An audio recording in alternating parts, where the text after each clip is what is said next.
You are listening to the Global Slovakia podcast, sharing Slovakia's untold stories, hidden heritage, and cultural treasures with the world. Today, we're exploring a question that reaches far beyond passports and paperwork. What does it actually mean to belong? This is the story of Slovak communities in Serbia's Vojvodina, people who preserved their language, traditions, and identity for nearly 300 years, even after borders shifted around them. This is Citizenship is easy to claim. Belonging is not. Today, Americans with Slovak roots are capturing the public imagination. Their rediscovery of heritage, pursuit of EU citizenship, and emotional return journeys have become a powerful narrative of reconnection. Yet long before the Great Migration wave to the United States some 130 years ago, Slovak minority communities already existed, scattered across the former Kingdom of Hungary. This is a lesser-known story, but a far older one. Its origins stretch back nearly 300 years, to the late 17th and 18th centuries, when Slovaks moved southward within the Kingdom of Hungary. At the time, there was no Slovak nation-state to leave.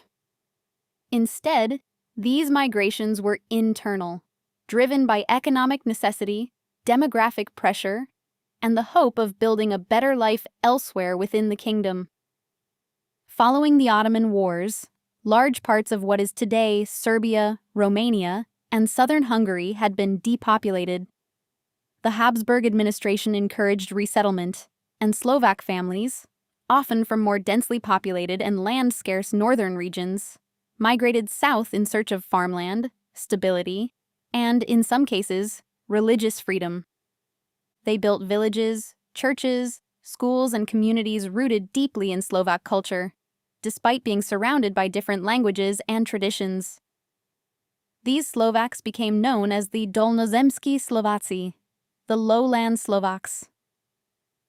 For generations, their way of life continued uninterrupted. There was no feeling of diaspora because there were no borders separating them from the homeland beneath the Tatra Mountains. That changed abruptly in 1920. The First World War and the Treaty of Trianon dismantled the Kingdom of Hungary and redrew the map of Central Europe. Slovakia became part of the newly formed Czechoslovakia, while Slovak communities farther south suddenly found themselves outside its borders. Minorities overnight in Yugoslavia, Romania, and a dramatically smaller Hungary. They had not moved, but the world around them had. And yet, these communities endured. Today, around 50,000 Slovaks still live in Serbia, primarily in Vojvodina. Thousands more remain in Romania and Hungary. What makes their story remarkable is not simply survival, but continuity. Across 10 to 12 generations, many of these communities preserved Slovak as a living language spoken at home, taught in schools, heard in churches, and printed in local media. In towns such as Bački Petrovac, Kovačica, and Nádľak, Slovak identity did not need to be rediscovered because it was never truly lost.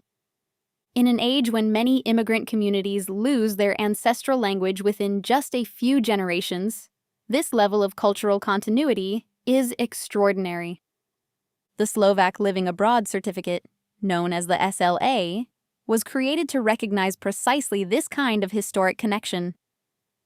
It acknowledges communities whose relationship with Slovakia remained alive across centuries through language, customs, faith, and daily life. Their story stands in quiet contrast to the growing global fascination with citizenship acquisition. Today, many people pursue passports for mobility, opportunity, or access to the European Union.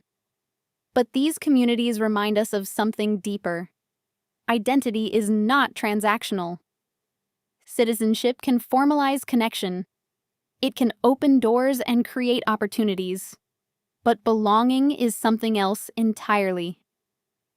Belonging is carried in language, in recipes, in lullabies, in Sunday gatherings, in traditions repeated so many times they become instinct. For nearly 300 years, these communities carried Slovakia within them, not as an abstract idea, but as a lived reality. There is profound power in that kind of continuity. A passport, however valuable, cannot restore what has already been forgotten. Identity must be lived, protected, and passed forward.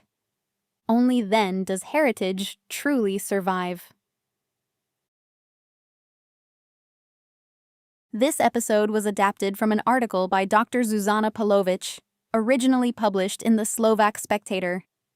At Global Slovakia, we believe belonging is built not only through ancestry, but through living connection, through language, memory, traditions, and stories carried across generations.